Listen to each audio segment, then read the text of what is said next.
Hello everyone, I am Nikita Gupta and in our last video lecture we have studied about drug acting on urinary system. उसमें हमने diuretics को study किया। Diuretics क्या होते हैं, diuretics का classification, diuretics कैसे वर्क करते हैं, उसकी क्लासिफिकेशन में आने वाले ड्रग्स के बारे में स्टडी किया, ड्रग्स की फार्माकोकाइनेटिक्स और उसके एडवर्स इफेक्ट्स, उसके इंटरैक्शन, उसके इंडिकेशंस, ये सब हमने स्टडी किया। अब हम नेक्स्ट जो हमारा टॉपिक है वो है एंटी डायूरेटिक्स। मीन्स वो एजेंट्स जो डायूरेटिक्स के अगेंस्ट वर्क करते हैं उनको क्या बोलेंगे, एंटी डायूरेटिक्स। और हमारे डायूरेटिक्स क्या कर रहे थे, यूरिन का वॉल्यूम को, यूरिन के फ्लो को बढ़ा रहे थे। तो एंटी डायूरेटिक्स उसके अपोजिट एक्ट करते हैं। मीन्स यूरिन के वॉल्यूम को कम करते हैं, यूरिन फॉर्मेशन को ये अपोज करते हैं। सो लेट्स सी कि एंटी डायूरेटिक्स क्या होते हैं, इनकी क्लासिफिकेशन क्या होता है और एंटी डायूरेटिक्स कैसे वर्क करते हैं। So anti diuretics is a substance that helps to control fluid balance in a living body by reducing urination opposing diuresis.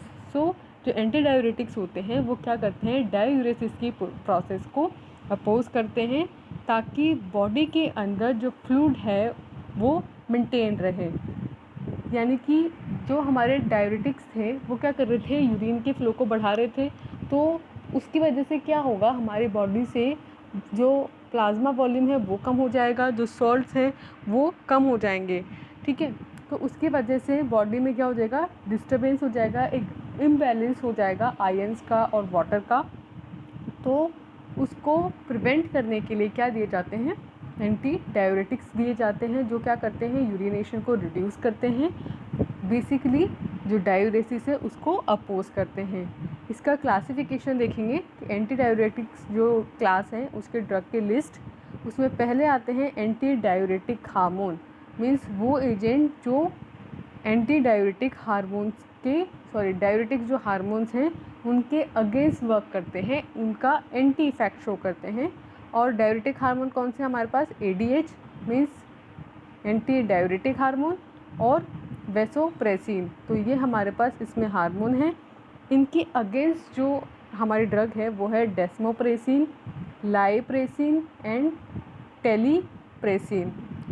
फिर सेकंड क्लास आती है हमारे थायजाइड डायूरेटिक्स। थायजाइड डायूरेटिक्स हमारे डायूरेटिक्स में भी था, ठीक है, और यहाँ भी है। इसके अंदर जो ड्रग आती है वो है amiloride. And third class is miscellaneous, जिसके अंदर जो ड्रग्स आती है वो है indomethacin, chlorpropamide and carbamazepine. So this is the classification of anti diuretic drugs. Next is what is anti diuretic hormone. Means हमने क्या बोला कि वो एजेंट्स जो ADH के अगेंस्ट वर्क करेंगे वो एजेंट एंटी डायूरेटिक दिए जाते हैं। तो हमें पहले ये पता होना चाहिए कि बेसिकली जो हमारा एंटी डायूरेटिक हार्मोन है, ADH है, वो वर्क क्या करता है, ताकि तभी तो फिर हम उसके अगेंस्ट जो ड्रग है वो बनाएंगे ना। तो what is anti diuretic hormone, तो ADH जो है it is N hormone. Hormone भी कौन सा, प्रोटीनियस टाइप का hormone, secreted by posterior pituitary. Means हमारे जो पिट्यूटरी ग्लैंड होती है उसके 3 लोब होते हैं, एंटीरियर, मिडियर एंड पोस्टीरियर पिट्यूटरी। उस पोस्टीरियर पिट्यूटरी के लास्ट वाला जो होता है हमारे, उससे 2 हार्मोन रिलीज होते हैं। First one is oxytocin and second one is ADH, जिसको हम न्यूरो हाइपोफाइसिस भी बोलते हैं। ये जो रेट ऑफ ADH है release control by this following. Means जो हमारा ADH रिलीज़ होएगा वो किस रेट से रिलीज़ होएगा, इसको जो कंट्रोल करते हैं हमारी बॉडी में वो क्या होते हैं, ऑस्मो रिसेप्टर्स होते हैं, जो कि हाइपोथैलेमस में प्रेजेंट होते हैं। हमारे पिट्यूटरी को कौन कंट्रोल करता है, हाइपोथैलेमस जो है वो कंट्रोल करता है। तो हाइपोथैलेमस में ऑस्मो रिसेप्टर्स प्रेजेंट हैं। जब ये ऑस्मो रिसेप्टर्स स्टिमुलेट होंगे तो उनके स्टिमुलेशन होने से पिट्यूटरी ग्लैंड से ADH यानी एंटी डायूरेटिक हार्मोन जो है वो रिलीज़ होगा। Volume receptors present in left atrium, ventricles and pulmonary vein. ये जो वॉल्यूम रेसेप्टर्स होते हैं, जो कितना वॉल्यूम ऑफ ADH रिलीज़ होना है उसको, और जहाँ पे जाके आपके ADH बाइंड होगा, तो वो जो वॉल्यूम रेसेप्टर्स होते हैं वो कहाँ प्रेजेंट होते हैं? लेफ़्ट एट्रियम में, लेफ़्ट वेंट्रिकल में और पल्मोनरी वेन्स में प्रेजेंट होते हैं। So this is what anti diuretic hormone. Next is ADH receptors, कि कौन से रिसेप्टर्स हैं जिन पे जाके आपका जो ADH हार्मोन है वो बाइंड होगा, और जब वो बाइंड होगा तो क्या क्या एक्शन परफॉर्म होंगे, उस टाइम पे क्या क्या चीज़ें, फिजियोलॉजिकल चेंजेस जो हैं वो होंगे बॉडी के अंदर। सो ADH रिसेप्टर्स में पहला है V1 रिसेप्टर। सो ये जो V1 रिसेप्टर है, इसके बारे में अगर हम डिस्कस करें तो at all sites except for sites of V2, that is collecting duct cell. V1 receptor कहाँ प्रेजेंट होते हैं? जहाँ पे V2 रिसेप्टर्स नहीं हैं उन जगहों को छोड़ करके सारी जगह पे आपके V1 रिसेप्टर्स हैं। और उसमें कौन सी जगह आती है? आपके कलेक्टिंग डक्ट सेल्स आती हैं। अब जो अपना V1 रिसेप्टर होता है इसको भी फर्दर क्लासिफाई किया जाता है V1A और V1B के अंदर। यानी कि V1 जो रिसेप्टर है इसके दो टाइप है, 1A एंड B। जो A है ये प्रेजेंट होते हैं वेस्कुलर स्मूथ मसल्स में, including that of Vasa रेक्टा in renal medulla, uterine visceral smooth muscle, interstitial cells in renal medulla, cortical CD cells, adipose tissue, brain, platelets, liver, etc. Means इसमें ये बताया गया है कि कहाँ कहाँ पे V1A रिसेप्टर जो है वो प्रेजेंट होते हैं। तो आपको बताया गया है कि जो हमारी वेस्कुलर स्मूथ मसल्स होती हैं उन सभी वेस्कुलर स्मूथ मसल्स में प्रेजेंट होता है V1A, जिसमें रीनल मेड्यूला की वासा रेक्टा भी इंक्लूड है। दूसरा जो यूटेराइन मसल्स होती है उनमें, तीसरा विसरल जो स्मूथ मसल्स होती है उनमें। स्मूथ मसल कौन कौन सी? एक तो वेस्कुलर और एक विसरल। फिर इंटरस्टिशियल सेल्स जो होती हैं रीनल मेड्यूला की उनमें। फिर जो कॉर्टिकल CD सेल होती हैं, means collecting duct. As you know कि जो हमारा नेफ्रॉन होता है उसकी स्ट्रक्चर कुछ इस तरीके से होती है कि जो लूप ऑफ हेनले वाला पार्ट है वो तो आपके मेड्यूला में होता है, और जो आपके बाकी ट्यूबुलर पार्ट होता है वो कॉर्टेक्स में होता है।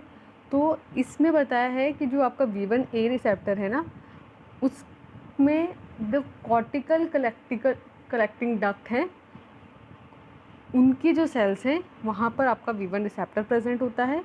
इसके अलावा एडिपोज टिश्यूज़ में जो हमारा ब्रेन है वहाँ, प्लेटलेट्स में और लीवर यानी कि जो हमारा लीवर है which is the largest gland, उसमें भी V1 रिसेप्टर्स प्रेजेंट होते हैं। सेकंड बात करें V1B, यानी V1 रिसेप्टर के जो हमने दो क्लासेस में डिवाइड किया A और B, उसकी B क्लास जो है उसमें रिसेप्टर्स कहाँ कहाँ पे प्रेजेंट होते हैं? तो एंटीरियर पिट्यूटरी में प्रेजेंट होते हैं, certain areas in brain and in pancreas. तो तीन जगह पे V1B रिसेप्टर हैं। पहला आपके जो पिट्यूटरी का जो एंटीरियर पार्ट है उसमें, ब्रेन के कुछ स्मॉल एरियाज़ में और पेनक्रियाज में। सेकंड है अपने V2 रिसेप्टर्स। जो V2 रिसेप्टर्स है वो बहुत ज़्यादा सेंसिटिव हैं, और ये कहाँ पे प्रेजेंट होते हैं? तो ये प्रेजेंट होते हैं collecting duct principal cells in kidney. Means जो किडनी है उसकी प्रिंसिपल सेल जो है कलेक्टिंग डक्ट, उसमें ये प्रेजेंट होते हैं, और वहाँ पे ये क्या करते हैं? रेगुलेट करते हैं देयर वाटर परमेबिलिटी। वहाँ पे ये वाटर की परमेबिलिटी को रेगुलेट करते हैं। सेकंड ये प्रेजेंट होते हैं ASCLH सेल्स में, means thick ascending lymph of loop of Henle में। और वहाँ पे प्रेजेंट जो ये रिसेप्टर्स हैं वो क्या करते हैं? एक्टिवेट करते हैं सोडियम पोटेशियम 2 क्लोराइड को ट्रांसपोर्ट को। और आपको पता है कि यहाँ पे कौन सी ड्रग्स एक्ट करती हैं? लूप डायरेटिक्स एक्ट करती हैं और इस को ट्रांसपोर्ट सिस्टम को एक्टिवेट करती हैं। नेक्स्ट प्रेजेंट होते हैं एंडोथीलियम में, और वहाँ पे ये क्या करते हैं, वैसो डायलेशन करते हैं। नेक्स्ट इज़ कि आपको ये पता चल गया कि एडीएच हार्मोन क्या होता है, ये कौन कौन से इसके रिसेप्टर्स होते हैं, वो रिसेप्टर्स कहाँ कहाँ पे प्रेजेंट होते हैं। अब ये जो एडीएच है वो करता क्या है, इसका क्या एक्शन है, तो इसका जो एक्शन है ऑन वेरियस ऑर्गन्स वो देखेंगे। तो इसका जो एक्शन है वो सबसे पहले किडनी पे इसका क्या एक्शन है, तो ये क्या करता है, act on CD principal cells, means जो आपके कलेक्टिंग डक्ट है प्रिंसिपल सेल्स उन पे ये एक्ट करता है, और रेंडर देम वाटर परमिएबल, उनको क्या बनाता है, वाटर परमिएबल बनाता है, जिससे क्या होता है, वाटर एब्जॉर्ब, जब वो वाटर परमिएबल बनेंगे तो वाटर एब्जॉर्ब होएगा, और वाटर एब्जॉर्ब होएगा तो कंसनट्रेटेड यूरिन, उससे जो यूरिन होगा, जब वाटर एब्जॉर्ब हो गया तो यूरिन में जो वाटर का अमाउंट था वो कम हो गया, तो इसकी वजह से जो यूरिन था वो कंसनट्रेटिंग हो गया, equally variating with hypoosmolar medulla past, means जो यूरिन था वो कंसनट्रेटेड हो गया, और उसका जो ऑस्मोटिक प्रेशर था वो कैसा हो गया, ये हाइपर ऑस्मोलर हो गया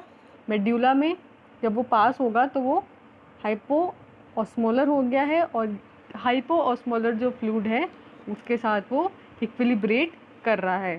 so this is the work of ADH in kidney, की एडीएच क्या करेगा, वो वाटर को रीअब्जॉर्ब कर लेगा, जिसकी वजह से यूरिन कंसनट्रेट हो जाएगा। तो इसने क्या इफ़ेक्ट शो किया, एंटी डायूरेटिक एक्शन शो किया, वाटर को अब्जॉर्ब कर लिया, तो जो यूरिन का अमाउंट था वो कम हो गया।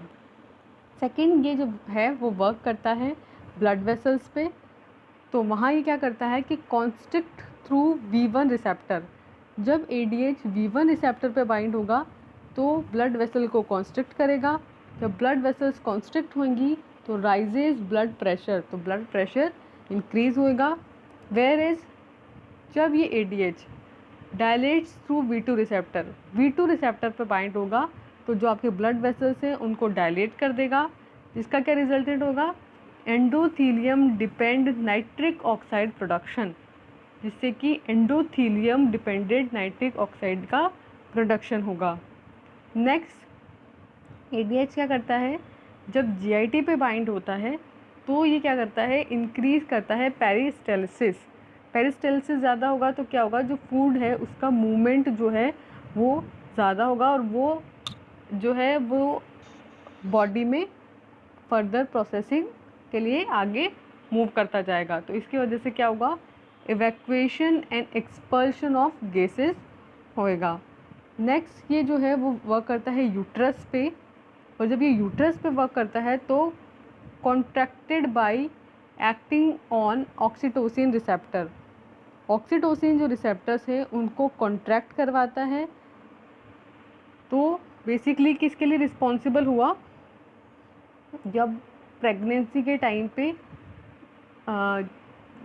बर्थ लेबर हो रहा होता है, जो मदर होती है उसको जो हाई कॉन्स्ट्रिक्शंस होते हैं उसके लिए भी रिस्पॉन्सिबल होता है अपना ऑक्सीटोसिन, तो ये क्या करता है, कॉन्ट्रैक्ट करवाता है bye acting on oxytocin receptor. Next, ये किस पे वर्क करता है, सेंट्रल नर्वस सिस्टम पे यानी CNS पे, और जब ये CNS पे जाके बाइंड होता है तो क्या करता है, एंडोजीनियस AVP में be involve in the regulation of temperature, learning of task, means जो एंडोजीनियस अपना आर्जिनोसिस वैसोप्रेसिन होता है वो इन्वॉल्व होता है टेम्परेचर के रेगुलेशन में और टास्क की लर्निंग में। कुछ जो टास्क हैं हम जब लर्न करते हैं जैसे साइकिलिंग हो गया, ठीक है, तो उनको भी रेगुलेट करता है आपका ADH। So these are the functions of ADH, means anti diuretic hormone. Next is other, means इन पांचों के अलावा और क्या एक्शन करता है ADH। So it induces platelet aggregation, means ये जो प्लेटलेट का एग्रीगेशन होता है उसको इंड्यूस करवाता है, और प्लेटलेट का एग्रीगेशन कब होता है, जब हमारे क्लोटिंग हो रही होती है। तो बेसिकली हम ये कह सकते हैं कि ये किसके लिए रिस्पॉन्सिबल है, क्लोटिंग को भी ये फेवर करता है, उसको भी सपोर्ट करता है। नेक्स्ट ये करता है हिपैटिक ग्लाइकोजिनोलाइसिस, मीन्स जो ग्लाइकोजन है उसका लाइसिस करवाता है। तो ग्लाइकोजन को किस में कन्वर्ट करेगा, ग्लूकोज के मॉलिक्यूल्स में ये कन्वर्ट करवाता है। और ऐसा कब होगा, जब बॉडी को ग्लूकोज की डिमांड बढ़ेगी तो एडीएच क्या करेगा, हिपैटिक ग्लाइकोजिनोलाइसिस को फेवर करेगा। नेक्स्ट ये करता है release of factor 8 and on, means जो वो फैक्टर 8 है जो भी क्लॉटिंग के लिए रिस्पॉन्सिबल है, और भी जो अदर फैक्टर्स हैं जो क्लॉटिंग के लिए रिस्पॉन्सिबल है उनको भी ये रिलीज़ करवाता है। So these are the functions of ADH. इसके अलावा जो विले ब्रांड्स फैक्टर है फ्रॉम वैस्कुलर एंडोथीलियम, उसको भी ये रिलीज़ करवाता है जो V2 मीडिएटेड होता है। मीन्स एडीएच जो V2 रिसेप्टर पर बाइंड होगा तो वैस्कुलर एंडोथीलियम जो सेल्स हैं वहाँ से विले ब्रांड फैक्टर को रिलीज़ कराएगा जो कि रिस्पॉन्सिबल हीमोस्टेसिस के लिए। So these are the functions of ADH receptor. अब इसका मैकेनिज्म ऑफ एक्शन क्या है, कैसे वर्क करता है। सो मैकेनिज्म की बात करें तो works in ascending limb of Henle's loop and collecting duct. तो मेनली ये दो जो पार्ट हैं हमारे नेफ्रॉन के उन पे वर्क करता है। पहला ascending limb of Henle's loop and second collecting duct, इन दोनों पे ये वर्क करता है। और दो टाइप के receptors, two kind of receptors इसके होते हैं, जैसा कि हमने अभी पहले भी देखा कि V1 और V2 करके इसमें दो रिसेप्टर्स होंगे। V1 के दो टाइप होंगे, A एंड B।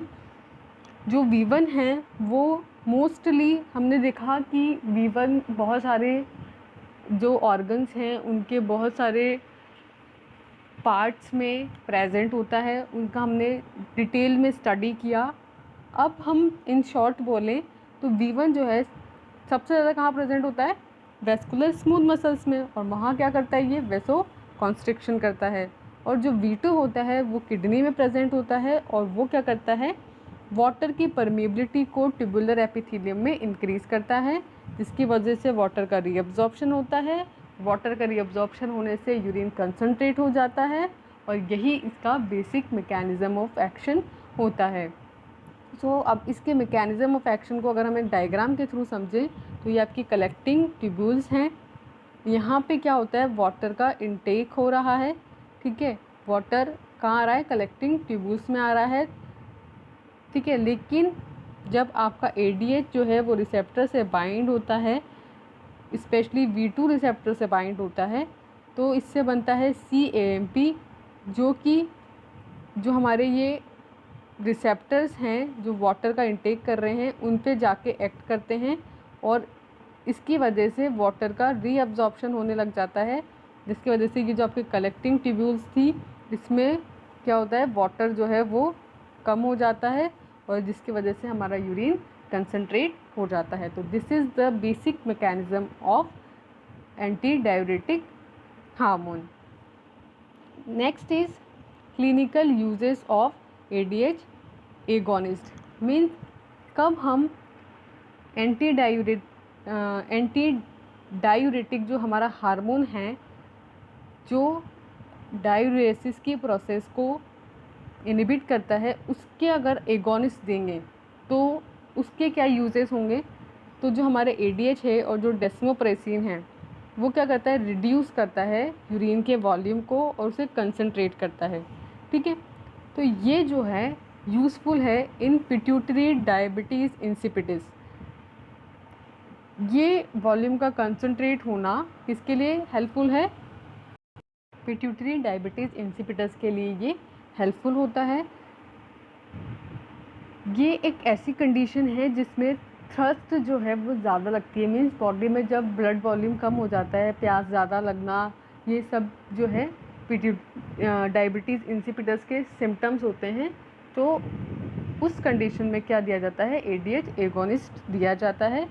सेकंड जो हमारा गैस्ट्रो इंटेस्टाइनल ब्लीडिंग होती है, मीन्स हमारे जीआई ट्रैक्ट में अगर ब्लीडिंग होती है किसकी वजह से, ड्यू टू पोर्टल हाइपरटेंशन, तो जो कंडीशन होती है उसको ट्रीट करने के लिए एडीएच एगोनिस्ट दिया जाता है। So these are the clinical uses of ADH agonist. Next is ADH antagonist. Means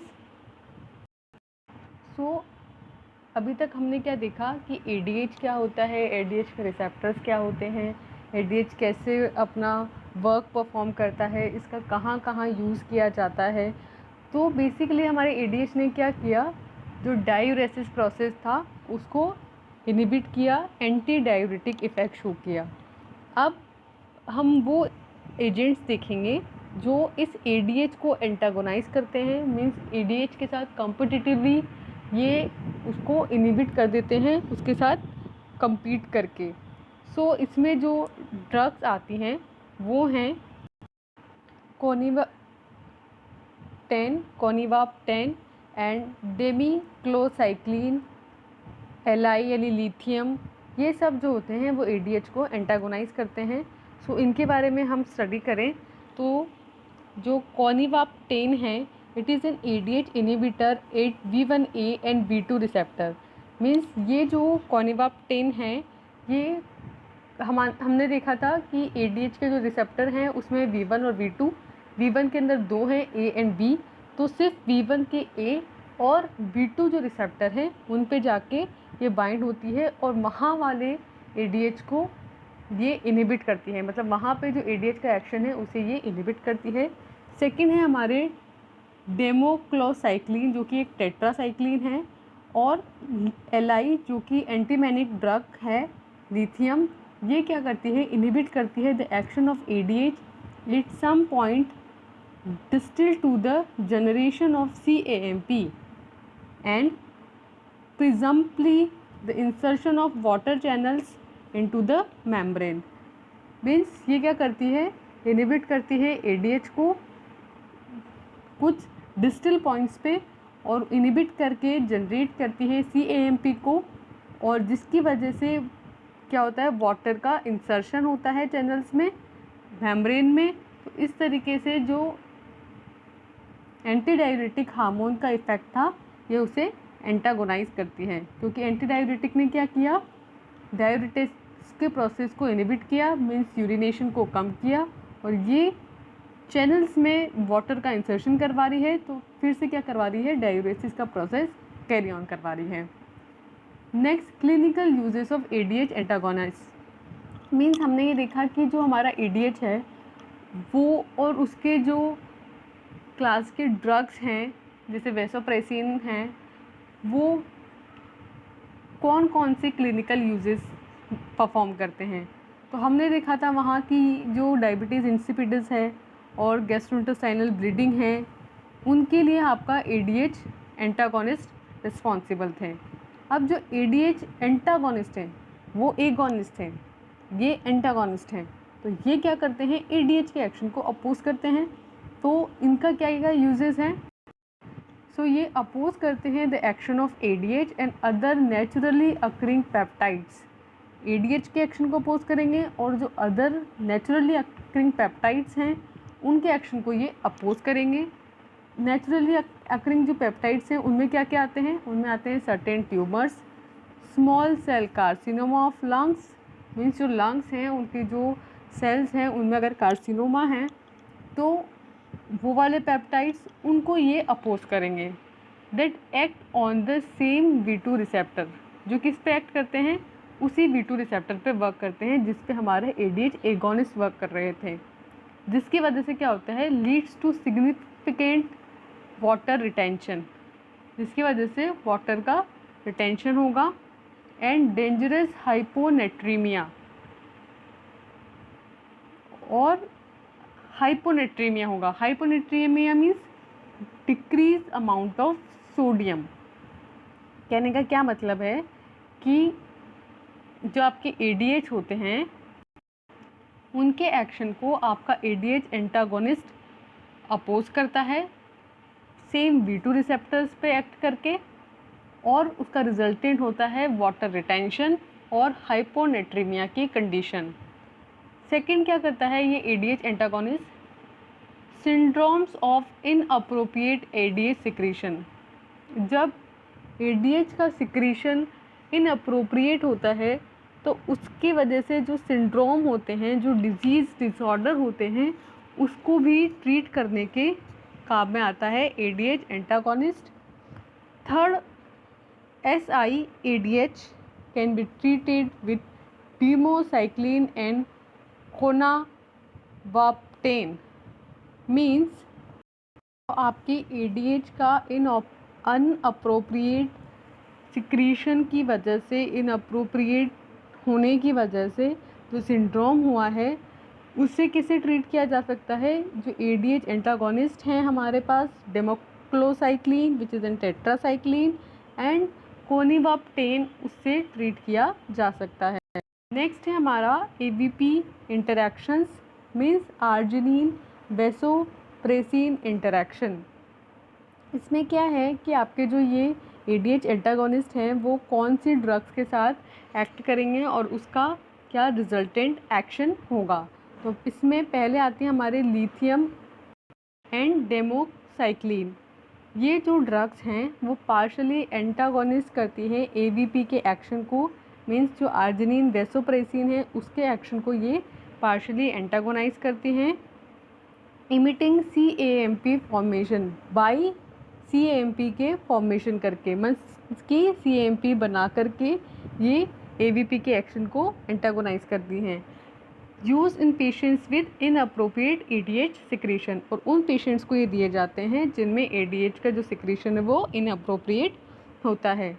second है हमारे एनसेड्स, यानी कि non steroidal anti inflammatory agents. इसके अंदर जो ड्रग्स आती है वो है इंडोमिथासिन।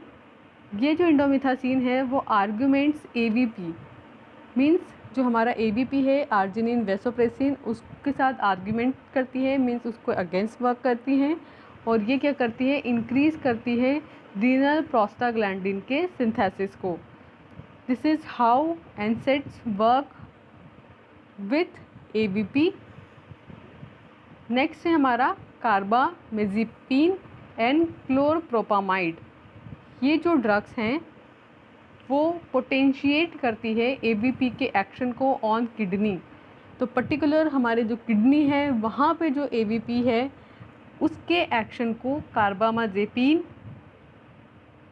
जो कि एक बेंजोडाइज़ेपिन है, और क्लोरप्रोपामाइड, ये दोनों ड्रग्स ABP के एक्शन को पोटेंशिएट करती हैं। नेक्स्ट है हमारे ABP के यूज़। ABP क्या है? हमारा ADH एंटागोनिस्ट है, और ये क्या करेगा? जो हमारा ADH एक्शन परफॉर्म कर रहा था उसके अगेंस्ट जो है इसके एक्शंस होंगे, इसके यूजेस होंगे। So based on V2 action, means कि जब ABP V2 रिसेप्टर्स पे बाइंड होगा तो क्या क्या एक्शन करेगा? डायबिटीज़ इंसिपिडस के ट्रीटमेंट पे ये यूज़ आएगा। डायबिटीज़ इंसिपिडस के क्या सिम्टम्स हैं? थ्रस्ट, मीन्स कि ज़्यादा प्यास लगती है, और जो कंसनट्रेटेड यूरिनेशन होता है। It is an neurogenic syndrome. Next, bed wetting in children and nocturia in adult, means बच्चे जो हैं वो बिस्तर गीला कर देते हैं, या अगर एडल्ट हैं तो उनमें भी रात को बिना उनको एक आइडिया लगे वो सडनली उनमें यूरिनेशन हो जाता है। तो इस तरह की जो प्रॉब्लम्स हैं उनमें भी ABP प्रिस्क्राइब किया जाता है। Next, renal concentration test, means kidney में अगर कंसंट्रेशन पता करनी है कि जो यूरिन है उसकी कंसंट्रेशन कितनी है तो उसके लिए भी ABP प्रिस्क्राइब किया जाता है। नेक्स्ट, हीमोफीलिया के ट्रीटमेंट में, जो कि क्या है? एक जेनेटिक डिसऑर्डर है जिसमें क्या होता है? ब्लड क्लॉटिंग नहीं हो पाती है, स्पेशली मेल्स के अंदर। और सेकंड है वॉन विलेब्रांड डिजीज़, ये भी एक टाइप का ब्लड क्लॉटिंग से रिलेटेड डिजीज़ है जिसमें क्या होता है? जो क्लॉटिंग प्रोटीन्स होते हैं उनकी डेफिशिएंसी हो जाती है। नेक्स्ट हमारे जो आते हैं वो है V1 जो रिसेप्टर्स हैं उन पे जब आपका ABP बाइंड होगा तो इसके क्या क्या यूजेस होंगे। तो पहला है ब्लीडिंग इसोफेजियल वेरीज, मीन्स ये जो ब्लीडिंग हो रही है इसमें वो कहाँ हो रही है? जो हमारा इसोफेगस है, मीन्स कि जो हमारा थ्रॉट है वहाँ से जो स्टमक को जो ट्यूब जा रही है उसमें जब ब्लीडिंग हो रही है तो उसकी ट्रीटमेंट में, and before abdominal radiography, means abdominal जो हमारी मसल्स हैं उनमें जब हम रेडियोग्राफी परफॉर्म करते हैं उसके पहले जो है ABP प्रिस्क्राइब की जाती है। नेक्स्ट है जो हमारा वैसोप्रेसिन है उसके साइड इफ़ेक्ट्स, और भी जो हमारे हैं थायजाइड्स हैं जैसे उसके साइड इफ़ेक्ट्स, फ्यूरोसेमाइड्स हैं उसके साइड इफ़ेक्ट्स, मीन्स कि जो अभी हमने ड्रग्स देखी हैं उनके साइड इफ़ेक्ट्स क्या क्या हैं। तो पहले हम बात करें वैसोप्रेसिन की, तो ये क्या है, एक सेलेक्टिव ड्रग है to produce lesser side effects. ये जो वैसोप्रेसिन है ये बहुत कम साइड इफ़ेक्ट प्रोड्यूस करती हैं।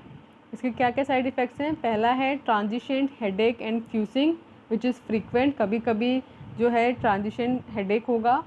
ये ट्रांजिशन हेडेक क्या होता है कि जो हमारा हेडेक होता है ना, अगर वो किसी इन्फ्लामेशन की वजह से हो रहा है, किसी नॉन इन्फेक्शन की वजह से हो रहा है, तो उसे क्या बोलते हैं, ट्रांजिशन हेडेक बोलते हैं, जो कि कभी कभी वैसोप्रेसिन की वजह से हो सकता है।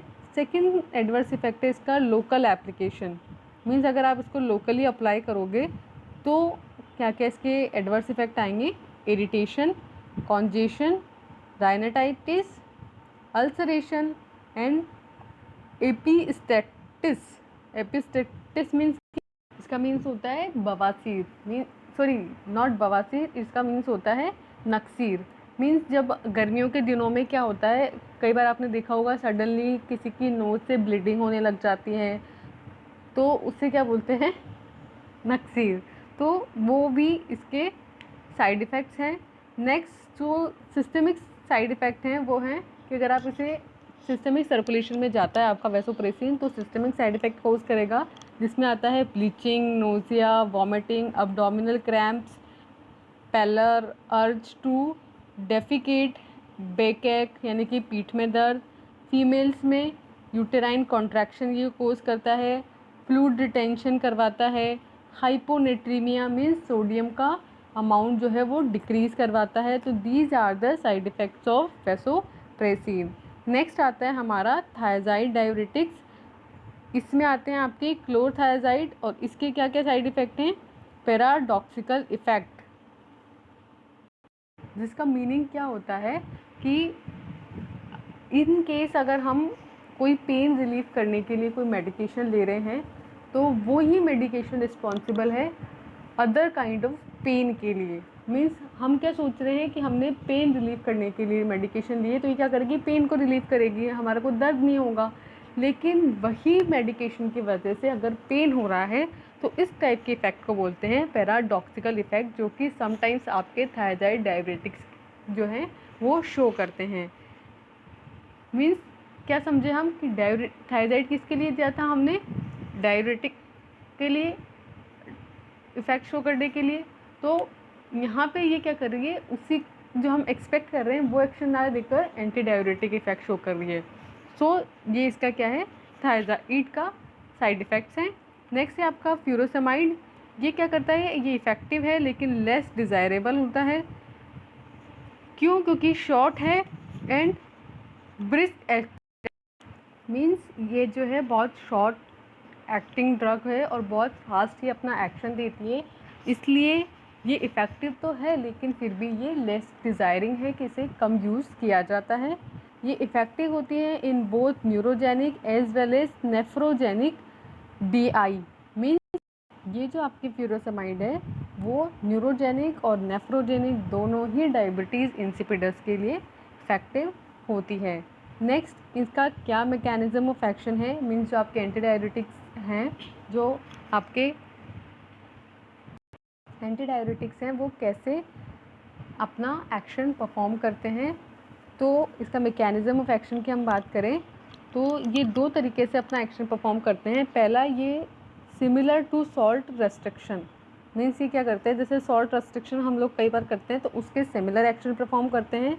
इसमें क्या करते हैं, state of sustained electrolyte deflection, means जो सस्टेन इलेक्ट्रोलाइट हैं उनका डिप्लेक्शन होता है। एक ऐसी स्टेट होती है ये जिसमें इलेक्ट्रोलाइट्स का डिप्लेक्शन होता है।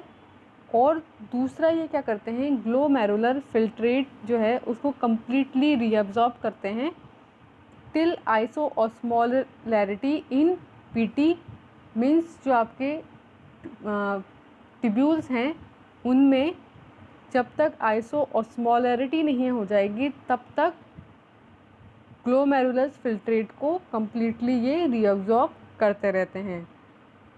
और दूसरा इलेक्ट्रोलाइट के जो डिप्लेक्शन है उसको सस्टेन करते हैं। This is the mechanism of action of anti diuretics. And second ये क्या करते हैं, रिड्यूस करते हैं ग्लोमेरुलस फिल्ट्रेशन रेट, जिसकी वजह से रिड्यूस होता है फ्लूइड का लोड ऑन ट्यूब्यूल्स। मीन्स कि क्या समझे हम इससे, कि हमारे जो हमने एंटी डायूरेटिक्स दिए जो क्या कर रहे हैं, डायूरेसिस के प्रोसेस को अगेंस्ट कर रहे हैं। मीन्स जो हमारा वॉल्यूम है, प्लाज्मा वॉल्यूम, उसे तो इन्हांस करेंगे और जो यूरिन का वॉल्यूम है उसे डिक्रीज़ करेंगे। अब यूरिन का वॉल्यूम डिक्रीज़ करने का मतलब क्या है कि यूरिन में वाटर भी कम होगा और सॉल्ट भी कम होंगे। जब सॉल्ट कम हो रहे हैं इसका मतलब क्या है कि सॉल्ट रिटेन हो रहे हैं, तो जो सॉल्ट का डिप्लेक्शन है उसे सस्टेन किया जा रहा है, उस सस्टेन वाली स्टेज को रखा जा रहा है जिसमें इलेक्ट्रोलाइट्स का डिप्लेक्शन नहीं होगा। और दूसरा जो आपका ग्लोमेरुलस फिल्ट्रेट है उसको तब तक रीअब्जॉर्ब करते जाओ जब तक वो आइसोऑस्मोलरिटी नहीं हो जाए उसकी ट्यूब्यूल्स के अंदर। नेक्स्ट ये क्या करेगा, जो ग्लोमेरुलस फिल्ट्रेशन की रेट है उसको भी रिड्यूस कर देगा। जब फिल्ट्रेशन कम होएगा तो ऑब्वियस सी बात है कि जब ज़्यादा फ्लूइड जाएगा ही नहीं तो वो कैसे एक्सक्रीट आउट होएगा। तो फिल्ट्रेशन की रेट को भी हमने स्लो कर दिया, जिसकी वजह से जो फ्लूइड का लोड है ट्यूब्यूल्स पे वो कम हो जाएगा। जब लोड कम हो जाएगा तो वो इजीली जब स्लो रेट से जाएगा तो ज़्यादा से ज़्यादा उसका रीअब्जॉर्प्शन होता जाएगा, जिसकी वजह से कम अमाउंट ऑफ यूरिन जो है वो प्रोड्यूस होएगा। इसके अलावा हम नेक्स्ट जाएंगे वो है अदर एंटी डायूरेटिक्स पे। अभी तक हमने क्या देखा, डायूरेटिक्स, एंटी डायूरेटिक्स, फिर एंटी डायूरेटिक्स में हमने ADH देखा और जो ADH है उसके एंटागोनिस्ट देखा, ADP देखा। अब हम नेक्स्ट जा रहे हैं एंडोमिथासिन पे, जो कि क्या है, एक टाइप की एनसेड्स होती हैं। ये क्या करती हैं, डिक्रीज़ करती हैं रीनल प्रोस्टाग्लैंडिन सिंथेसिस को। मीन्स कि जो हमारी किडनी है उसमें प्रोस्टाग्लैंडिन के सिंथेसिस को इनिबिट करती है, उसको डिक्रीज़ करती है और रिड्यूस करती है polyuria in nephrogenic DI means diabetes insipidus. So जो हमारे डायबिटीज़ इंसिपिडस की नेफ्रोजेनिक स्टेज है उसमें भी पॉलीयूरिया की कंडीशन को, जिसमें ज़्यादा यूरिन जो है वो एक्सक्रीट आउट होता है, उस स्टेट को भी ये रिड्यूस करती है। तो इसको किस फॉर्म में दिया जाता है, कंबाइंड विथ थायाजाइड और अमिलोडारोन के साथ इसे कंबाइंड फॉर्म में दिया जाता है। और इस तरीके से ये पॉलीयूरिया की कंडीशन को इनिबिट करती है, जिसकी वजह से क्या होगा, यूरिन का जो अमाउंट है वो कम हो जाएगा और एंटी डायूरेटिक इफ़ेक्ट शो होगा। इसमें जो ड्रग्स आती हैं वो है क्लोरप्रोपामाइड, जो कि क्या है, एक long acting sulphonylurea oral hypoglycaemic drug होती है। क्लोरप्रोपामाइड क्या है, एक सल्फोनाइड यूरिया क्लास की ड्रग है जो कि हाइपोग्लाइसेमिक इफेक्ट शो करती है, यानी कि डायबिटीज़ के ट्रीटमेंट के लिए दी जाती है। And it is effective in neurogenic DI means diabetes insipidus neurogenic होता है और नेफ्रोजेनिक होता है। तो उसमें न्यूरोजेनिक वाला जो डायबिटीज़ इंसिपिडस है उसके लिए इफेक्टिव है। एंड सेंसिटाइजेज किडनी टू ADH, और जो हमारी किडनी है उसको ADH के लिए, एंटी डायूरेटिक हार्मोन के लिए ये सेंसिटाइज करती हैं। दूसरी जो हमारी ड्रग आती है इसमें वो है कार्बामाजेपिन, जो कि क्या है, एक एंटी कन्वर्जेंट ड्रग है। और अगर मेडकेम के लिए बोले, हम मेडिसिनल केमिस्ट्री के अकॉर्डिंग बोलें तो ये क्या है, एक बेंजोडाइजेपिन क्लास से बिलोंग करती हैं। सो इस तरीके से ये जो हमारी एंटी डायूरेटिक्स ड्रग्स होती हैं वो एक्ट करती हैं। इनकी क्या क्या एडवर्स इफ़ेक्ट हैं वो देखें हमने और इनके क्लिनिकल यूजेस देखें। सो यहाँ पे हमारे यूनिट सेकंड जो है उसका drug acting on urinary system जो है वो ख़त्म होता है। Thank you.